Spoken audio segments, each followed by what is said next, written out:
Empress slowly made her entrance in a magnificent coronation gown. Under the eyes of the crowd, it took her less than a year to overthrow Tsar Peter and become empress. She is the only empress in the history of Russia who is named Catherine the Great. Catherine showed us in action that men can only stand aside when women are in business. Shut up. You don't talk, my love.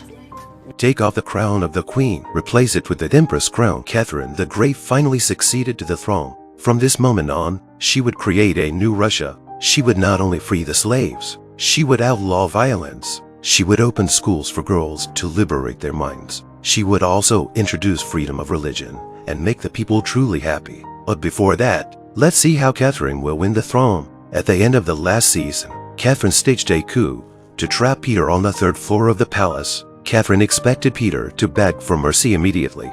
You must be worried. Must know ultimately, I've got him.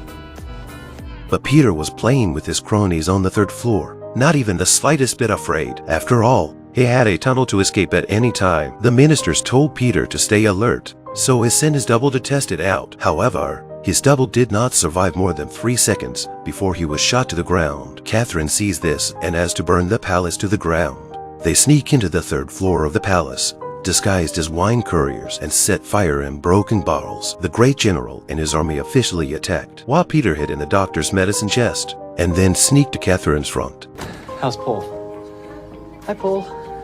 Daddy's here. Because he missed Catherine and the child so much, even though Catherine had launched a coup. But at this time, Peter has already fallen in love with her.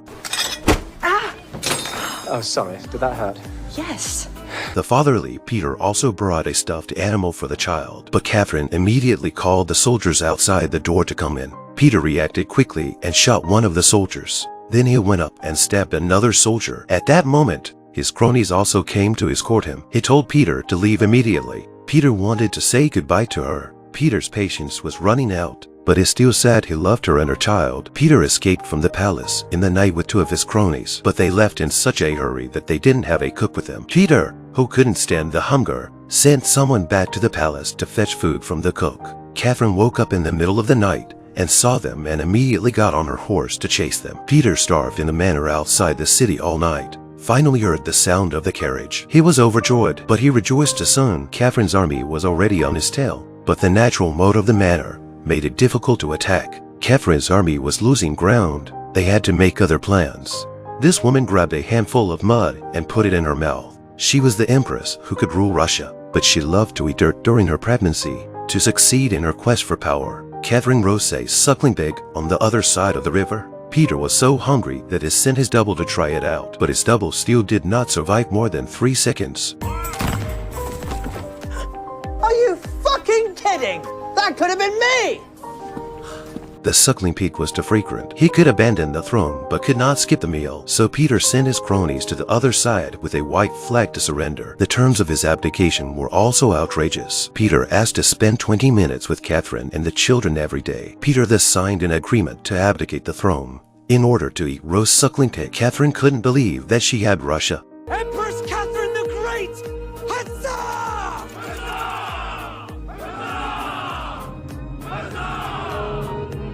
Catherine is so excited about the new Russia. Her coronation is tonight. She's busy with her ministers and generals on state business. Peter waited alone before breakfast for his 20 minutes with Catherine and the baby. Since Empress was too busy, he took the initiative to meet her for breakfast. He also prepared a gift for Catherine's coronation ceremony in the evening. But Peter's behavior made Catherine feel that she hadn't won the regime, but that Peter had given it to her. Peter says there are a whole lot of royalists who could hurt Catherine and the baby, but he will do anything to protect everything he loves. Such a Peter is really easy to fall in love with, but Catherine only cares about her career. At the meeting of the nobles, the ambassadors offered gifts. One ambassador would give Empress a horse as a gift and wink, but the ministers either gave inconsequential gifts or asked Empress for a reward. None of them had any ideas for building the new Russia. Some even defied Catherine and started urinating in the hall in public. Although Catherine insisted on outlawing violence, but she got angry and cleared up the rumors of the first season. I never fucked a horse!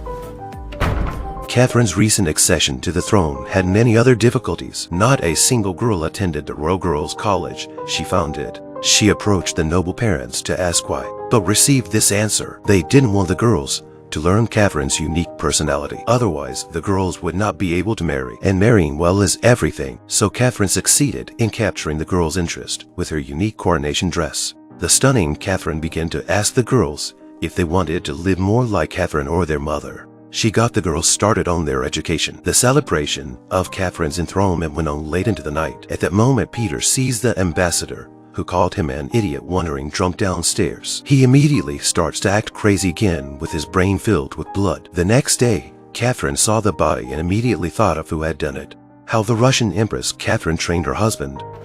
This is my court and my rules. Because of Peter's violent behavior, Catherine ordered the soldiers to beat and kick him. And she showed everyone what happens when you disobey the Empress. She threw everyone out and left Peter alone in his room. Peter was often imprisoned by his mother as a child, which caused psychological damage. He gradually became restless. He waited half a day for a meal. However, this food has no butter. When Catherine learned of Peter's psychological damage, she immediately sent his mother into the room to increase his fear. Frantic, he had to wrap up in his mink and hide under the table. Luckily, his aunt, fearing that he would not be able to hold on, sent a butterfly to accompany Peter. And his cronies, seeing Catherine so violent and fearing for their lives, applied for exile to France. They came to the window to say goodbye to Peter. What the fuck?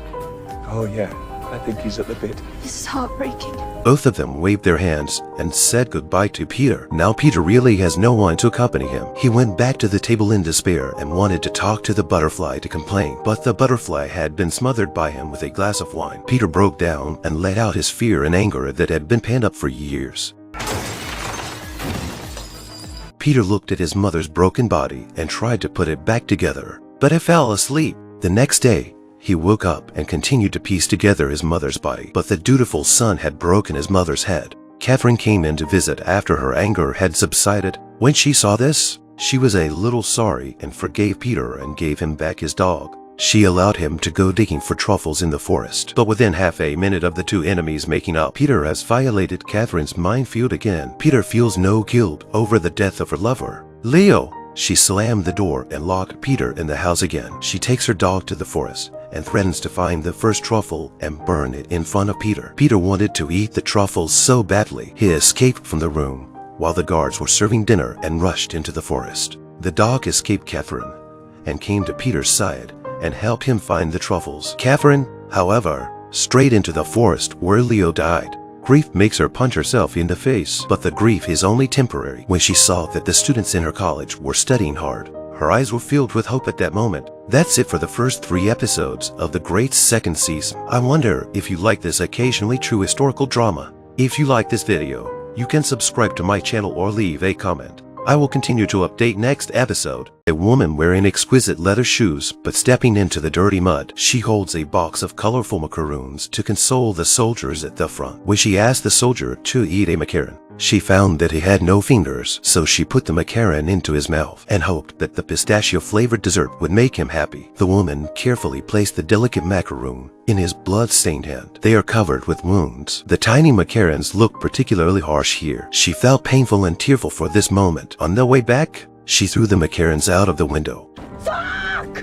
She is Catherine the Great, a character based on Ekaterina II. She married Peter III in 1745. 17 years later, she staged a coup and became the 8th emperor of the Russian Empire. She is also the only empress in the history of Russia to be called the Great. She threatened that if she lived to be 200 years old, all of Europe would fall at her feet. Her 34-year reign was marked by orderly rule. Remarkable were achievements. She made Russia the most powerful country in Europe at that time. But before she married Peter III, Catherine was just a young noblewoman from a declining family. She was naive, a lover of books and advanced ideas. Peter III, who had just succeeded to the throne, was incompetent. He drank and danced all day long and was unpredictable. When Peter is happy, he gives Catherine a bear. Peter was always kicking and punching people. He even beat Catherine with his hands. Catherine suffered every day of her life as queen. Peter III was a womanizer but did not love her and was rude to her. And life at court was even more boring. Every day all the noble ladies gathered to play a boring game of ball rolling. Then the underlings would bring the ball back and let them throw it again. Their whole afternoon would be spent in this game. There would be a tea party. They didn't give a damn when Catherine talked to them about books and ideas. Because here, women don't read at all. Catherine wanted to build a school to teach women to read. It was destroyed by fire when Peter found out about it. Catherine didn't want to stay here. She wanted to hide in a wooden box and escape from the palace. However, water suddenly entered the wooden box. Catherine is almost drowned by the water. Peter punished her a little and made her lose face in front of the nobles. She even tried to die. But Mariel, a lady in waiting, arrives just in time to stop her. Mariel was also a noble lady, but she was relegated to a servant girl because of her father's mistake. Mariel wanted to make a comeback and said, once the Tsar died, Catherine, as the queen, would be the first in line to the throne. The noble queen was ostracized and treated like this by the noble ladies, beaten on the head, kicked in the thigh, slapped in the face. The noble ladies did not like the way Catherine looked like a genteel, and Tsar Peter treated her almost like her. So the noble ladies had the audacity to ostracize her in such an arrogant manner. When Peter heard about this, she decided to teach Catherine how to be a queen.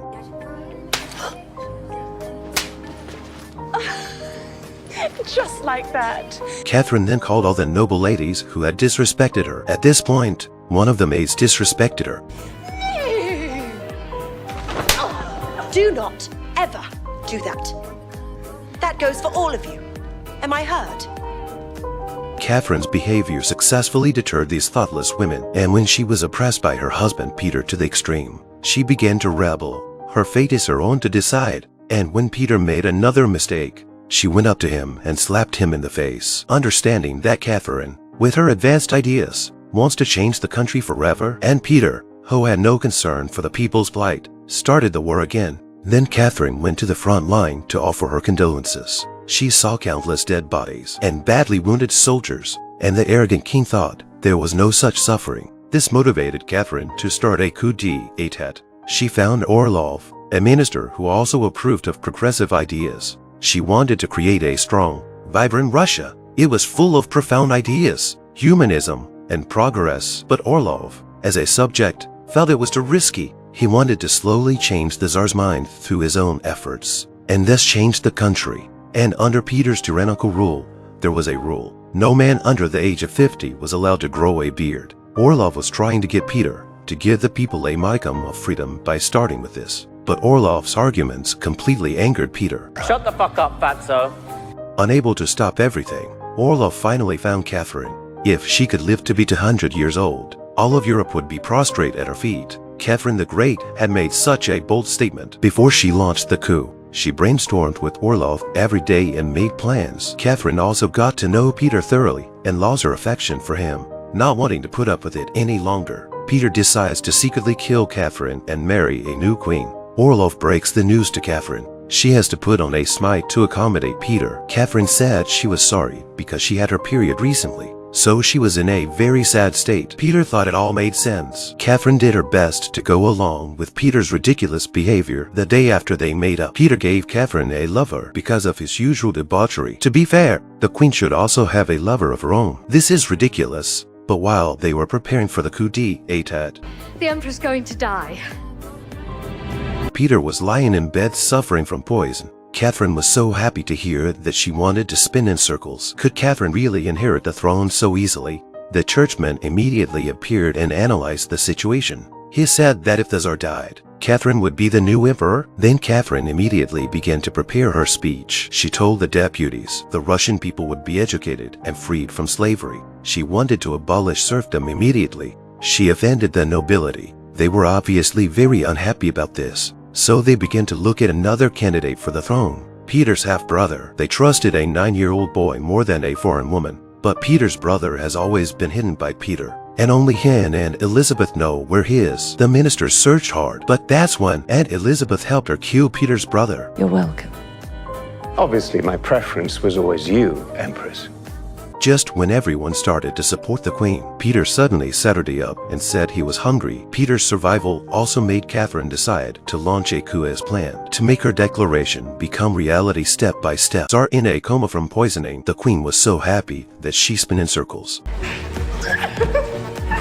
But she was too happy too soon, because the poison was not fatal. The Tsar woke up again. Peter came back to life and tried to find out who had poisoned him, but he killed all the cooks but had no clue. The real poisoner was his favorite and best friend. He couldn't stand Peter's illicit affair with his wife anymore. And after this, Catherine realizes that her plan is premature. She began to infiltrate Peter ideologically and culturally. She improved the ball-causing game even further. The future is bright. Then she gave Peter a gift. It was a printing press that could not only print words but also pictures. It would allow him to print a whole new Russia. Peter was gradually influenced by Catherine and took the palace to hold science parties and learn about and study science. But at that moment, the queen's servant gets smallpox. Catherine wanted a doctor to treat him, but the doctor said that the Tsar had made a rule that doctors only treated the nobility. The slaves of the lower classes were usually burned on a large scale. Catherine said, "We can't just burn them," but the other noble women said of course they could because they were servants. Peter had no intention of listening to Catherine's pleas. He sent her servant to the countryside anyway. By the time Catherine arrived, the servant was not breathing. She had to convince Peter with more practical actions. Catherine had read about smallpox inoculation in a book. She marched up to the crowd and slashed her palm with a knife. She implanted a small amount of the collected virus into herself. This effectively prevented this terrible disease. The Tsar thought she was crazy, so he had his soldiers drag her away and take her to a room for isolation. After a full night, Catherine had no symptoms, but when she saw the flames burning outside the window, she realized once again that the country was in shambles. She began to prepare detailed plans for every aspect of the church, the army, and the court. But the fickle Peter began to see the good in Catherine. He often sends her big diamonds to please her. Tonight the Swedish ambassador is coming to the palace for dinner. Peter doesn't care about the war at all. He ordered that the ambassador's head be cut off on the spot. When Catherine learned of this, she realized that it would not be conducive to peace. So she began to flatter Peter by telling him that if he made peace, the people would admire him. Peter was so excited to hear this that he gestured for the general to stop, but the meaning of his gesture did not seem obvious.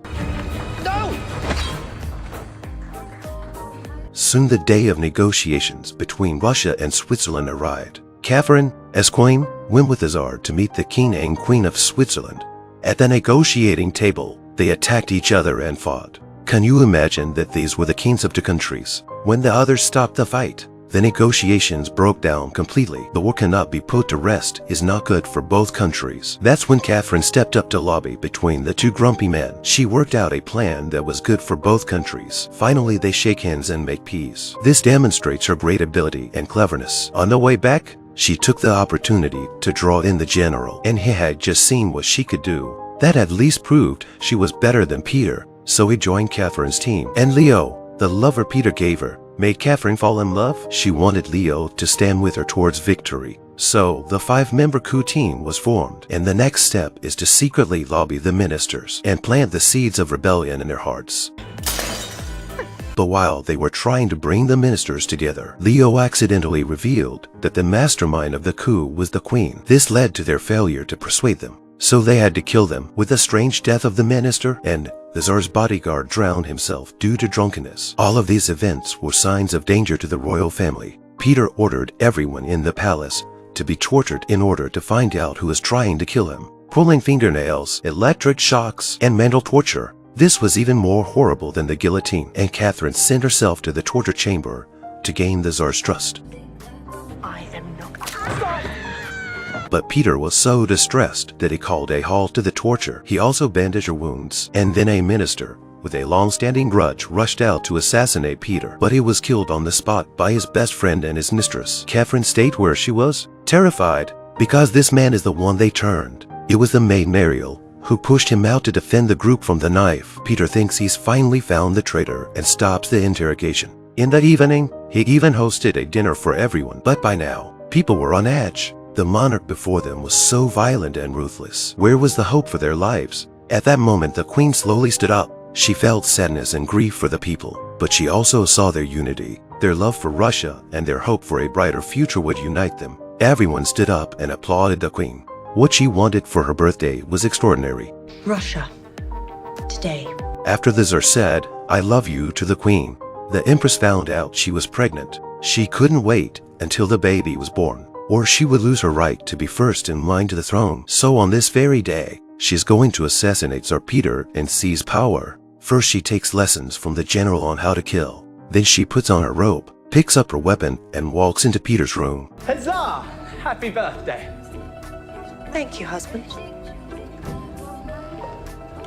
But before she could act, Peter was the first to offer his gift. He brought Voltaire directly to the queen to please her. But it was the right gift. Catherine couldn't assassinate her husband in front of her idol, and since Peter had fallen in love with Catherine, he had been doing things to her liking. Catherine was almost touched by him. After sending Voltaire away, Peter takes out a letter and says it's a farewell letter from her lover, Leo. When Peter fell in love with Catherine, he could not tolerate Leo's continued existence. Catherine immediately realizes that Leo is in danger. She pulls herself away from the emotion she has just felt. Then she pulls out her knife and starts to kill her husband, but her power is still too small. She failed to kill, but was instead locked up by Peter. At that moment, Mariel, who had been encouraging the Empress to stage a coup, confessed to the Tsar about the Empress' plans in order to get back her nobility. He was so angry that he found Catherine, but then Catherine tells Peter that she is pregnant. Say hello. No. He's really there. Peter still can't control the pleasure of becoming a father. Hello, Paul. It's me, Daddy. But he had one more question. He doesn't understand why Catherine doesn't love him. Catherine says she loves him too, but she loves Russia more. Peter is at his wit's end. He grabs her lover, Leo, and tries to blackmail Catherine into stopping. But for Catherine, who wants to do great things, any love can be thrown away in front of her career. She gives the general the signal to start a coup immediately. This is the end of the first season of the American series, called The Great. Many people say that the plot is too outrageous and not in line with historical facts, but the opening credits of the show tell everyone that this is an occasionally true story. This is not a biography of Catherine the Great. It is a pure costume drama. Empress slowly made her entrance in a magnificent coronation gown under the eyes of the crowd. It took her less than a year to overthrow Tsar Peter and become Empress. She is the only Empress in the history of Russia who is named Catherine the Great. Catherine showed us in action that men can only stand aside when women are in business. Shut up. You don't talk, my love. Take off the crown of the queen, replace it with the Empress crown. Catherine the Great finally succeeded to the throne. From this moment on, she would create a new Russia. She would not only free the slaves, she would outlaw violence. She would open schools for girls to liberate their minds. She would also introduce freedom of religion and make the people truly happy. But before that, let's see how Catherine will win the throne. At the end of the last season, Catherine staged a coup to trap Peter on the third floor of the palace. Catherine expected Peter to beg for mercy immediately. You must be worried. Must know ultimately, I've got him.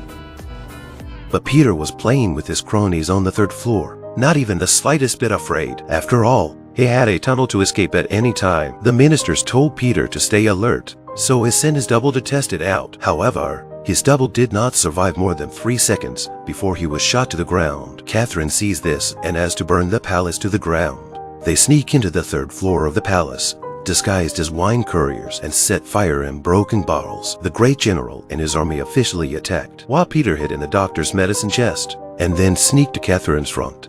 How's Paul? Hi, Paul. Daddy's here. Because he missed Catherine and the child so much, even though Catherine had launched a coup. But at this time, Peter has already fallen in love with her. Oh, sorry. Did that hurt? Yes. The fatherly Peter also brought a stuffed animal for the child, but Catherine immediately called the soldiers outside the door to come in. Peter reacted quickly and shot one of the soldiers. Then he went up and stabbed another soldier. At that moment, his cronies also came to escort him. He told Peter to leave immediately. Peter wanted to say goodbye to her. Peter's patience was running out, but he still said he loved her and her child. Peter escaped from the palace in the night with 2 of his cronies, but they left in such a hurry that they didn't have a cook with them. Peter, who couldn't stand the hunger, sent someone back to the palace to fetch food from the cook. Catherine woke up in the middle of the night and saw them and immediately got on her horse to chase them. Peter starved in the manor outside the city all night. Finally heard the sound of the carriage. He was overjoyed, but he rejoiced to soon. Catherine's army was already on his tail, but the natural mode of the manor made it difficult to attack. Catherine's army was losing ground. They had to make other plans. This woman grabbed a handful of mud and put it in her mouth. She was the empress who could rule Russia, but she loved to eat dirt during her pregnancy. To succeed in her quest for power, Catherine rose a suckling pig on the other side of the river. Peter was so hungry that he sent his double to try it out, but his double still did not survive more than 3 seconds. Are you fucking kidding? That could have been me! The suckling pig was too frequent. He could abandon the throne, but could not skip the meal, so Peter sent his cronies to the other side with a white flag to surrender. The terms of his abdication were also outrageous. Peter asked to spend 20 minutes with Catherine and the children every day. Peter thus signed an agreement to abdicate the throne in order to eat roast suckling pig. Catherine couldn't believe that she had Russia. Empress Catherine the Great! Huzzah!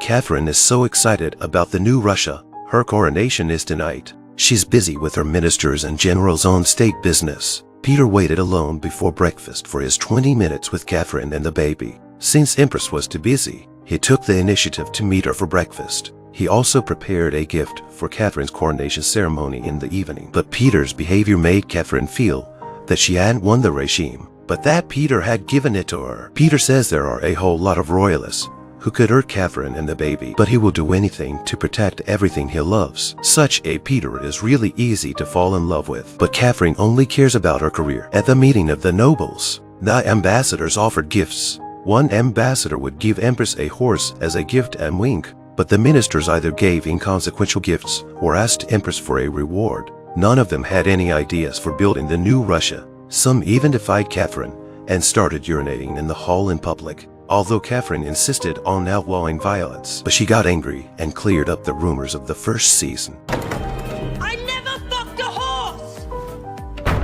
Catherine's recent accession to the throne had many other difficulties. Not a single girl attended the Royal Girls' College she founded. She approached the noble parents to ask why, but received this answer: they didn't want the girls to learn Catherine's unique personality. Otherwise, the girls would not be able to marry, and marrying well is everything. So Catherine succeeded in capturing the girls' interest with her unique coronation dress. The stunning Catherine began to ask the girls if they wanted to live more like Catherine or their mother. She got the girls started on their education. The celebration of Catherine's enthronement went on late into the night. At that moment, Peter sees the ambassador, who called him an idiot, wandering drunk downstairs. He immediately starts to act crazy again with his brain filled with blood. The next day, Catherine saw the body and immediately thought of who had done it. How the Russian Empress Catherine trained her husband. This is my court and my rules. Because of Peter's violent behavior, Catherine ordered the soldiers to beat and kick him. And she showed everyone what happens when you disobey the Empress. She threw everyone out and left Peter alone in his room. Peter was often imprisoned by his mother as a child, which caused psychological damage. He gradually became restless. He waited half a day for a meal. However, this food has no butter. When Catherine learned of Peter's psychological damage, she immediately sent his mother into the room to increase his fear. Frantic, he had to wrap up in his mink and hide under the table. Luckily, his aunt, fearing that he would not be able to hold on, sent a butterfly to accompany Peter. And his cronies, seeing Catherine so violent and fearing for their lives, applied for exile to France. They came to the window to say goodbye to Peter. What the fuck? Oh yeah, I think he's at the bid. This is heartbreaking. Both of them waved their hands and said goodbye to Peter. Now Peter really has no one to accompany him. He went back to the table in despair and wanted to talk to the butterfly to complain, but the butterfly had been smothered by him with a glass of wine. Peter broke down and let out his fear and anger that had been pent up for years. Peter looked at his mother's broken body and tried to put it back together, but he fell asleep. The next day, he woke up and continued to piece together his mother's body, but the dutiful son had broken his mother's head. Catherine came in to visit after her anger had subsided. When she saw this, she was a little sorry and forgave Peter and gave him back his dog. She allowed him to go digging for truffles in the forest, but within half a minute of the two enemies making up, Peter has violated Catherine's minefield again. Peter feels no guilt over the death of her lover. Leo, She slammed the door and locked Peter in the house again. She takes her dog to the forest and threatens to find the first truffle and burn it in front of Peter. Peter wanted to eat the truffles so badly, he escaped from the room while the guards were serving dinner and rushed into the forest. The dog escaped Catherine and came to Peter's side and helped him find the truffles. Catherine, however, strayed into the forest where Leo died. Grief makes her punch herself in the face, but the grief is only temporary. When she saw that the students in her college were studying hard, her eyes were filled with hope at that moment. That's it for the first 3 episodes of the great second season. I wonder if you like this occasionally true historical drama. If you like this video, you can subscribe to my channel or leave a comment. I will continue to update next episode, topped with colorful feathers and delicious macarons on their heads, wearing gaudy and bizarre costumes. There is no doubt that only the Russian Emperor Peter has such a unique taste. The purpose of his party is to enlist the Syndic ambassador so that he can find a way to take back the throne. Catherine, on the other hand, was stood up by the ambassador. She rushed to the party as soon as she learned of the situation. She must not let Peter steal the limelight, although Peter is running the party. But everything is thanks to the support of Her Majesty. The ambassador prefers the smart and witty Catherine to the silly and fun-loving Peter. The ambassador even invited Catherine to go hunting in the forest with him. Once again, Catherine showed her strength. She can shoot down a bird with just one shot. This is the strength she has created with her intelligence. It's just that when you play too many tricks, it's inevitable that you'll be exposed. This time, she dropped the prey before she even fired. The ambassador praised the general for his good shooting. If the point is to get all the birds, not everything need be seized by force and aggression. Once again, the ambassador is convinced by Catherine. Peter realizes that the ambassador will soon reach an agreement between the 2 countries, but gets anxious. Peter sends someone to assassinate the ambassador on his way back. They did not think it was Peter who did it. The general decided that the ambassador was killed by the ambassador's own country. They did it to anger the people and make it a pretext to start a war. The general asked for orders to go to war, but Catherine has never advocated war to solve problems. And to resist foreign aggression, we must first get rid of the enemy within. At this time, the palace is not peaceful either. A creature of unknown origin has caused panic among the people, since no one knew the creature, and those who had seen it described it as a flying monster. Only Aunt Elizabeth saw it but was very calm. Oh, hello. Who are you? Luckily, the monster liked the mouse in Aunt Elizabeth's hand. Aunt Elizabeth only suffered some superficial injuries and told Catherine the truth. She said it was a crocodile because she had seen a crocodile in a book written by an American before. So it's always beneficial to read more books. Catherine set up a trap and used a poison rat to stun the crocodile in order to quell the chaos. Then she brought it to the crowd. She taught everyone to look at all this with a scientific and rational eye. This monster is just a creature that is well documented in books and is not to be feared at all. it will be taken back to its home. We will go about our Eyes are open! Anyone who saw the crocodile had to go up and stab it a few times. Is this fear or bravery?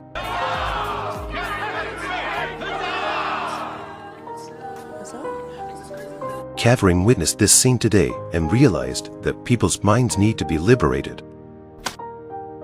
A empress was smashed in the face with a cake. People think Catherine only talks about a pie in the sky and doesn't do anything about it. Some say Catherine is like a drunk man who talks about changing the world, but does nothing except fall in love on it. Catherine realized she had to do something. She called her best friend, Marielle, to dress up Marielle's from her old servant. The old servant's face was covered with white foundation and dressed in gorgeous clothes. She went from shaking her hands like Parkinson's to a noblewoman at a royal party. The noblewomen were eager to appeal to the old lady. Catherine was very happy to see the plan going well. The purpose of her old servant, pretending to be a nobleman, was to free all the serfs in the Russian Empire in one stroke. And Elizabeth was the only one in the room who recognized her and said that half of the people in the room had drunk her milk. But Catherine asked her what made them more noble than slaves. Catherine wanted to make the nobles understand that they were born equal and that there should be no distinction between the superior and the inferior. She said in front of everyone that Lady Anastasia was dressed up as a noblewoman today, but in reality,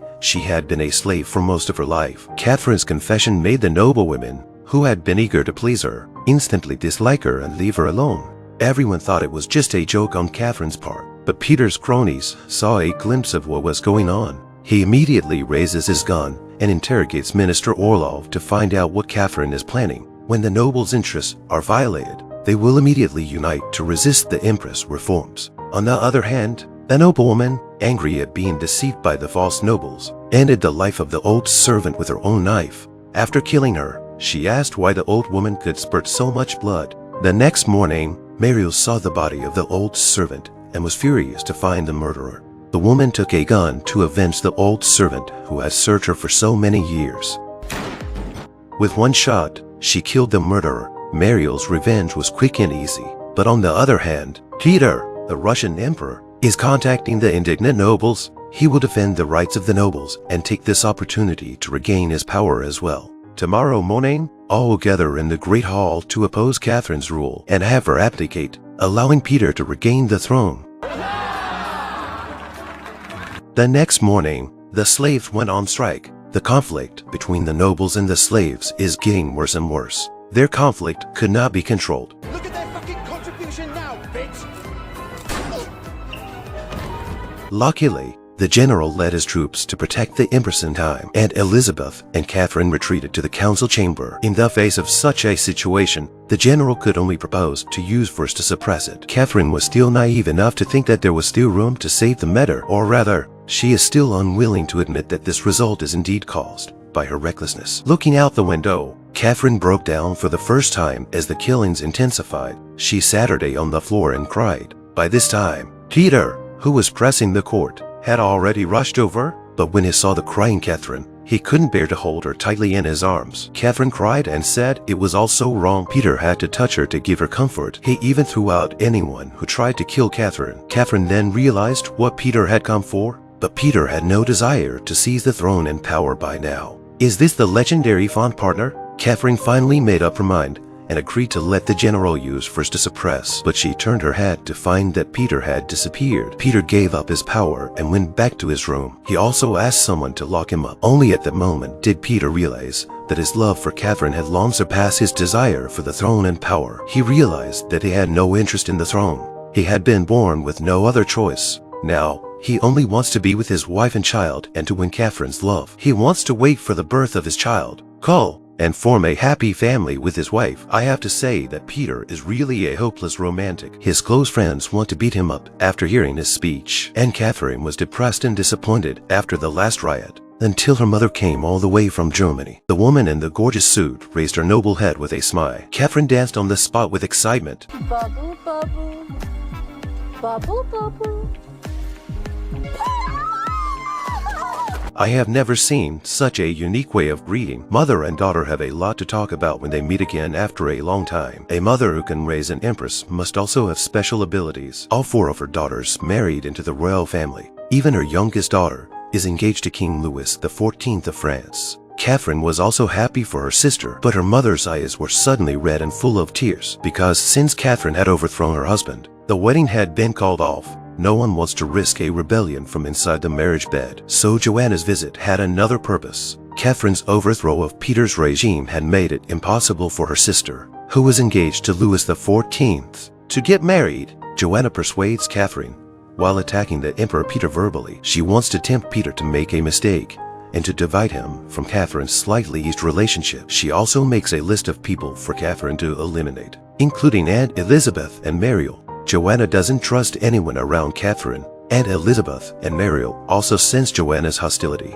Even though Catherine said she was on their side, they were still worried when they saw Catherine being overpowered by Joanna. It was time for the once-a-day doctor's visit to check her health. However, on this day, the fraud placed on Catherine's stomach died. This means that Catherine would give birth in 7 days. When the news of Catherine's delivery broke, the palace was abuzz with excitement. 2-1, the Empress dies in childbirth. 4-1, kid is part horse. Since ancient times, a woman's childbirth was as painful as going to hell. Even more so in the days when medicine was not advanced. People began to bet on the fate of Empress and the baby. Even Peter dug to pits in the forest for Catherine and the baby himself. Of course, he did this to pray for his wife and child, but he didn't expect that one of the pits would really come in handy afterwards. When she was about to give birth, Joanna directly asked Catherine to give up her throne and let her sister marry into the royal family. She said Catherine was trained to be a royal wife, so she told her to stop everything and be a good wife. Catherine said that unlike her sisters, she was better. The slap also sobered Catherine up. She says if her mother doesn't support her, then please leave. She then asks her mother to leave the palace and leave her country. Go! Joanna and Catherine have a big fight and leave, and then try to find a solution from Peter. And Peter, who had been in peace for days, finally couldn't resist. As a result, he accidentally let Joanna out of the window without catching the curtain. Joanna fell down and died. I know, sorry,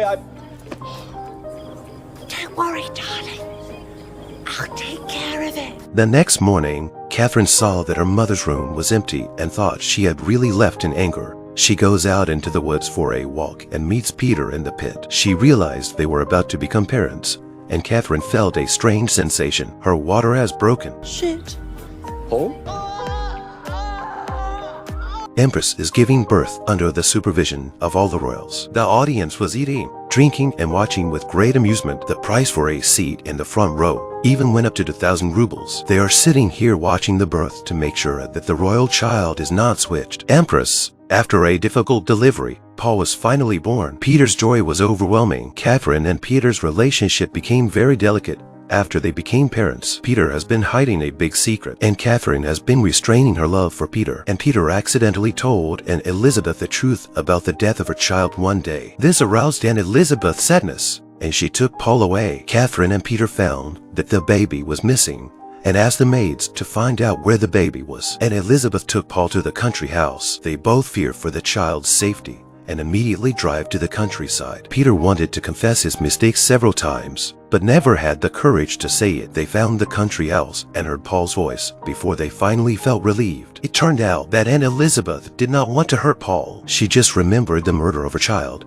and was worried that Paul was in danger. She wanted to take Paul out of the palace immediately for protection purposes. Peter went up to Aunt Elizabeth and hugged her and apologized. Aunt Elizabeth said he shouldn't have seen those things. Catherine is finally able to deal with her feelings after this incident. She asks, what would you do if a woman who tried to kill you, overthrew your rule, and imprisoned you said she loved you? Peter comes at her without hesitation. When Empress Catherine also falls uncontrollably in love with Peter, Marielle, who was her best friend, couldn't bear to continue to deceive her. After Joanna died that night, Aunt Elizabeth found Marielle and disposed of the body together. She still chose to tell Catherine the truth. When Catherine said that Peter was the one she loved the most, Marielle says he killed Catherine's mother. How cruel was Catherine the Great, who threatened to make all of Europe crawl under her foot.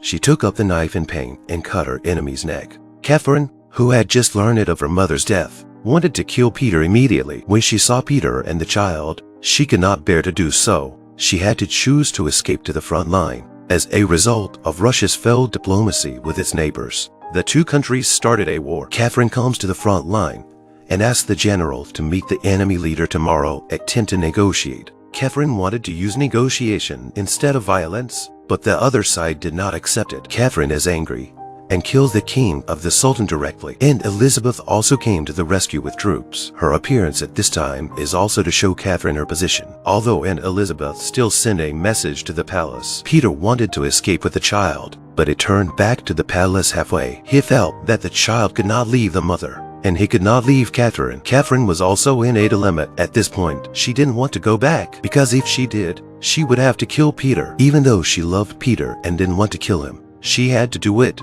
At this point in the palace, Peter's cronies are burying weapons under the dining room table to protect him and wait for an opportunity to move. But when Catherine returned, she seemed calm. Peter also offers a sincere apology. Catherine, I'm honestly just so fucking sorry. It turns out the worst thing in life. Catherine now thinks maybe a great love like a great country or a great leader is a flawed one. Catherine's words brought a sigh of relief to everyone. Dinner is back to normal. Catherine also walked in on Peter and wanted to take Paul to room. Then, when everyone's guard was down, the general pushed in with a group of soldiers and easily took control of everyone. And Catherine also took out her blade and rushed into Peter's room.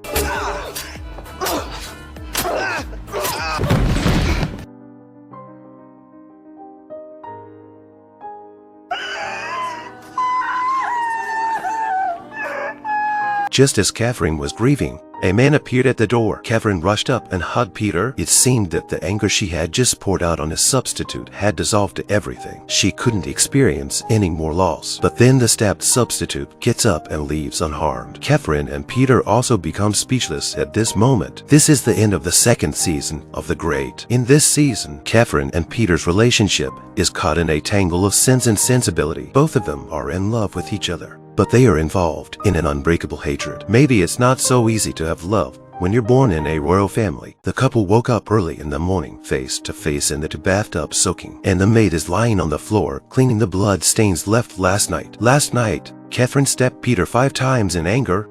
She tried to kill me. With much stabbing. He fucked my mother with much fucking.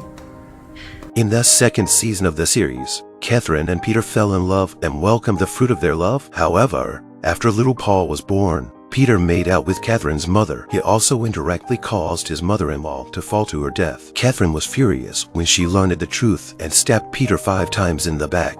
The next time she started to regret. She found that the one who fell to the ground was only Peter's substitute. Their marriage is at an impasse because of irreparable faults. But since there was no way to solve the problem, it was better to put it aside. The next morning, Catherine woke up next to Peter, looking at the blood on the hem of her dress, on her fingertips and on the floor. Catherine was deep in thought. Peter also woke up and found the dagger Catherine had hidden under her pillow. He then leisurely took out another dagger from under his pillow. Catherine did not know how to face the future situation, but after a very harmonious morning, she was acutely aware of the need to let go of the past, although her anger still comes on from time to time. And Peter understands. Let's leave the chaos of family matters aside for a moment. Catherine, as Empress, has more important things to deal with at this time. Last night, when she was planning to kill Peter, Orlov and the general had taken control of Peter's cronies. But Orlov, who had no idea, couldn't resist celebrating Peter's death early in the morning,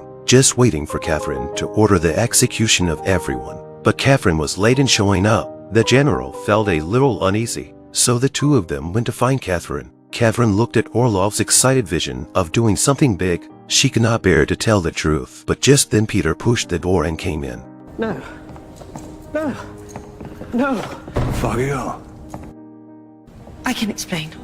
Peter made his intentions clear. He thinks forgiveness is the only theme of the day. He wanted Catherine to spare his friends, but Catherine asked Peter not to tell her what to do. It was up to her to decide whether those people would be killed or set free. Peter had to go to his friends first to tell them he was safe. The friends thought they were saved, but Peter said he had no right to let them go. Anyone who wants Catherine's forgiveness has to show loyalty to her, and Georgina's way of showing her loyalty to Catherine was to turn her gun on her former friends. All hail Catherine the Great! But when Georgina's next shot was aimed at their heads, Catherine stopped her. She had seen too much bloodshed that day. She hadn't made a final decision on how to handle the situation, but Peter was asking for it again at this moment. After killing Catherine's mother, Peter betrayed her again. He takes away several of his close associates who are about to be executed by Catherine. But Mariel, Catherine's former best friend, turns on Peter and yells at him. Don't fuck your wife's mother! Fucking needs to be told that! Peter also realizes that his betrayal will hurt Catherine. He finally realizes that his behavior has gone too far. So he immediately changed his attitude. The rescued cronies become prisoners the next moment and are escorted back to the palace by Peter himself when someone tries to take advantage of the opportunity to escape. I wasn't escaping. There was some bramble on the path I was avoiding. And an L-shaped movement. Peter finally sent the cronies back to the execution site. Then he found Catherine hiding in the closet. Distressed, he respects whatever decision she makes. The point is, I am beside you in this, ultimately. But in the end, Catherine decided to settle things peacefully. She summoned Peter's cronies one by one. She confiscated their estates and lands and asked them to free all their serfs. If they could do these two things, they would be spared from execution. Catherine also treated Greider, who had grown up with Peter, differently. She unconditionally let the feud between them go away. But Mariel only told Catherine that Peter killed her mother after she fell in love with him. So Catherine feels that their friendship has come to an end. Tell me straight away, or not tell me at all. They are the only choices on the table for a friend. Mariel was pardoned, but not forgiven by Catherine. It takes Catherine a day to finally clean up the mess of the palace mutiny. Catherine and Peter take a walk in the forest with their son Paul. It seems that all the hatred is over, but Orlov, who's only interested in his career, has been trying to secretly murder Peter all this time. He wants Catherine to put aside her love and focus on her country. By now, he's also lurking in the woods, preparing to assassinate Peter. Thought I heard a deer. There's barely a sound. Peter thinks Catherine has made a mistake. They went in the other direction, and Orlov, who had been helping Catherine to the throne, also died in a rash way this season. 10-year-old boy comes to his love rival. I must defend my honor. We will duel, sir. I will have my satisfaction. Peter heard about the duel and got excited. So, in the atmosphere of the crowd encouraged, 30-year-old Gregor had to accept the challenge of 10-year-old love duel. And the reason why the two of them dueled was all because of Mariel. Mariel married the 10-year-old Maxim in order to keep her noble status. She then found Gregor to satisfy her sexual needs. The two of them were dating in the palace with no fear, making Maxim could not stand it. So Maxim bravely challenged Gregor to a duel. And Peter, who is passionate about dueling, takes it upon himself to drag Gregor along to practice. Peter said that Gregor could neither be a coward and not participate in the duel, nor could he kill the little boy. The only way he could do that was to hurt the boy. Maybe left shoulder. I nurse Paul in my right. Peter, as a full-time father of the abdicated emperor, is really awesome. Peter went back and couldn't wait to share the joy of today's practice with Catherine. But Catherine mercilessly said she would outlaw the duel. It was too backward to settle differences in such a lose-lose way. Peter thinks that only through the duel can the conflict between the three people be completely resolved. And this time, Peter also learns to discuss the problem with Data. He says that dueling in Russia cancels out tens of thousands of murders of couples every year. It's just a way for the aristocracy to let off steam. But Catherine still thinks it's a barbaric way to let off steam. Did you write punishable by death? No. Unless you wrote punishable by death, everyone will ignore it. But Gregor didn't really want the duel either. So he approached Maxim to ask him to call it off, and shared some of his experiences of being cheated on by his wife. After all, his wife had been Peter's lover. No one knows better than him how it feels to be cuckolded, but he now chooses to make peace with himself and finds peace in that. And everyone at court thought you were a sorry little bitch and laughed at you. Listen, you. See you on the grass. I'll fucking kill you, you little shit! But of course, Gregor can't really fight a 10-year-old boy, so he finds a child to replace himself under the pretext of fairness. Apparently, his evasion was also very correct. Maxim wins the duel easily and goes home smiling. Catherine is angry about the duel, but she had more important things to deal with at the moment. An English ambassador meets with Catherine. He hoped that Russia would support England with troops to fight against the colonial wars of independence and to defend the interests of the monarchy. But before Catherine could say yes to him, an American also came to Catherine the Great and made a powerful speech.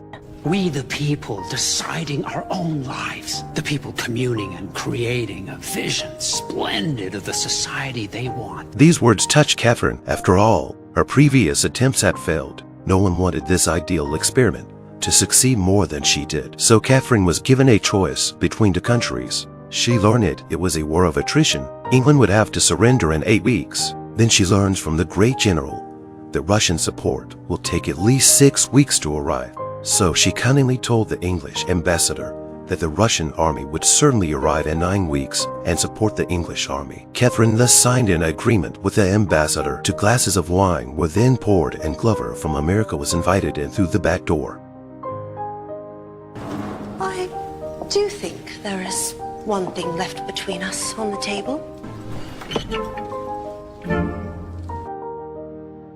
The woman jumps on the table and sits down to have an adventurous date with the man. Shortly afterwards, she leaves the room flushed, only to meet her husband Peter. In the spirit of honesty, Catherine tells Peter that she has had sex with the ambassador. Peter doesn't react at first. When he understood, he gradually began to break down and said a word beginning with F. But given how much Peter had hurt Catherine before, she thought Peter could relate to her at this moment.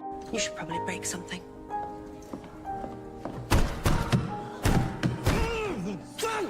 After venting his emotions, Peter returned to Catherine and tried to control himself. He once again deeply realized that he had done something very wrong to Catherine. But Catherine says the past is the past. They will continue to move forward. Finally, Peter couldn't help but ask, Was he good? Not really. Was Mother?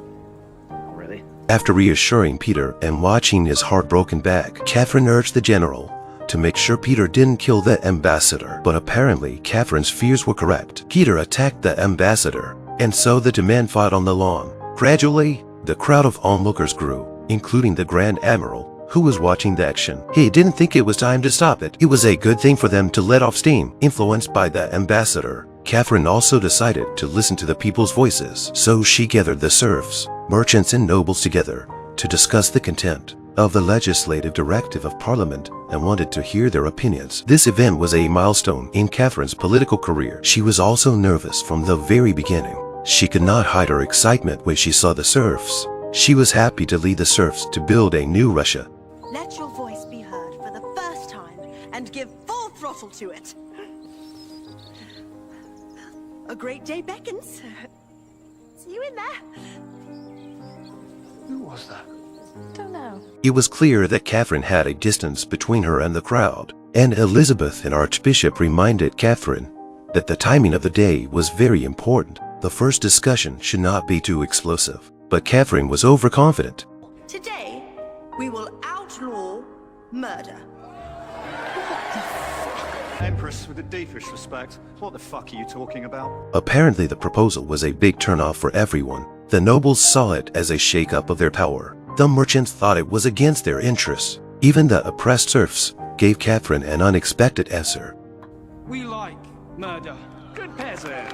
Love it. The debate on this poignant topic is becoming increasingly heated. The final decision will also be decided by a vote. Catherine's confidence was shattered by the temporary failure of the meeting. She returned to her room and fell into bed, and after listening to her talk about the day's events, Peter, her husband, said he had to kill someone today. Catherine the Great is ready to make killing illegal. However, her husband Peter was about to kill someone in public the next minute. Catherine uses this moment to preach to the crowd about the loneliness and pain that people feel after trying to kill. After her long speech, Peter is not as excited to kill as he was at first.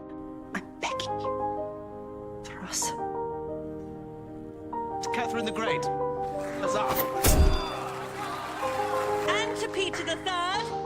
Huzzah! Peter temporarily holds back the urge to kill for Catherine's sake, but this time, his anger was not unprovoked, but came from a tragic childhood experience. Peter was not liked by his father as a child, and Simons would bully Peter, who was 12 years old at the time, in an extremely humiliating way, in order to please Peter the Great. Peter felt sick just recalling this to Catherine, but now he is willing to temporarily put aside his hatred in order to support Catherine's plan to rule the country. However, when Peter let Simons go, he immediately changed his attitude of just begging and repenting, but once again made extremely insulting acts to Glover and Georgina. This made them unbearable and immediately told Peter about it. As Peter's close friends, they know how difficult it is for Peter, but the revenge had to be taken. Glover reassured Peter that all marriages have secrets. Catherine must not know about it. That's when Georgina led Simons into the woods as planned. Glover immediately raises his gun. Now you don't have to lie. You are a friend. But that still didn't quell Peter's anger. In the end, he ended Simons' life with his own hands. And Catherine, who had to continue the legislative session, had to compromise after yesterday's failure. She went into the session with a conservative proposal. She still has a long way to go to change the country. Realizing that she hadn't seen Peter all day, Catherine went back and asked him only one question. You killed him. Gregor shot him. And you? You need to sleep. Tying a 1-year-old baby to a stake while his father shot from a distance. The moment the stake was knocked down meant that the 1-year-old Paul had completed his consecration. This is a tradition set by Peter the Great. Peter had also experienced this ritual and wanted to continue the tradition with his son Paul. Everyone in the palace was looking forward to this ceremony, but Catherine announced at that moment that she would cancel the consecration because today Peter was so excited to tell Catherine that Paul had spoken his first words. Pussy.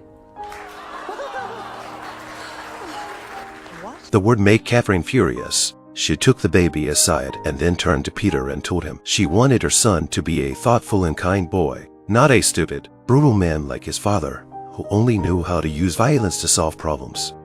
And you fucking love me, I will remind you. Not today! Catherine, who was already in a bad mood, was completely angered by Peter. She had a heated argument with him in front of a large crowd, and her cancellation of the consecration touched Peter's bottom line. He didn't want his son to be deprived of his rights, but Catherine didn't cancel the consecration just because of a spur-of-the-moment argument. It was the fact that Paul would be crowned after the ceremony. This would also threaten the power she had taken over. Peter and Catherine were at war. In her most helpless moment, she went to the door of her ex-best friend Mariel's room. Mariel thinks Catherine is joking about coming to her because she's had a fight with her husband. Catherine says she was just passing by. Mariel says she's a liar, but she's still Catherine's only friend to talk to. A good friend is always on your side when it comes to complaining about your husband. And to resolve Catherine's conflict with Peter and Elizabeth sent a book on the science of marriage. After all, a happy marriage needs to be managed. Then Catherine also put a letter in front of Peter. In the letter, her sister was asking about her mother's condition. That's why she had been in a bad mood since the morning. Peter began to understand Catherine and said that this morning's argument was just words. I suggest we remove our clothes and stop talking. But Catherine decided to solve the problem in a scientific way. So they began some strange exercises to promote harmony between the couple, some question and answer sessions to help the two of them get to know each other better, despite their different personalities, and finally, a relaxing game to ease their previous tensions. The two couples had a pleasant dinner together, but then Peter brings up a letter from Catherine's sister. He had already drafted a reply in his head. He said he would be honest and tell the truth. After all, Catherine's mother had come to stop Catherine from claiming the throne. She wanted her to return to her marriage and family and be a good wife. If he had to do it again, he would not kill her, but would simply choose to throw her out of the window. Catherine felt relieved and warmed by Peter's support. You are a wonder to me. And you, me. And also to me. Are you fucking... this pork thing is amazing. Catherine and Peter are thus back together, and late at night, the maid carries Paul into the room and says that he has said a new word today. What did you say, Paul?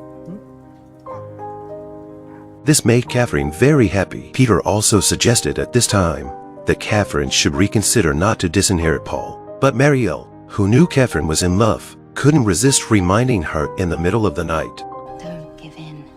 Finally, after a night of thinking, Catherine agreed to hold a stag ceremony to celebrate Paul's first birthday, but she held her ground and refused to hold the blessing. Peter and Elizabeth and Archbishop could not accept this decision, so when Elizabeth gives Peter a bottle of LSD to knock Catherine out tonight, they will take Paul to the church for a secret ceremony. However, Peter stops being excited when he actually steals the baby and tries to question himself. What if it is not for you? It was not for me. What if I'm just putting a burden on your neck? Peter, who was under pressure to succeed the throne, did not want his son to suffer the same fate as himself. In the end, he chooses to leave the decision to his future grown child.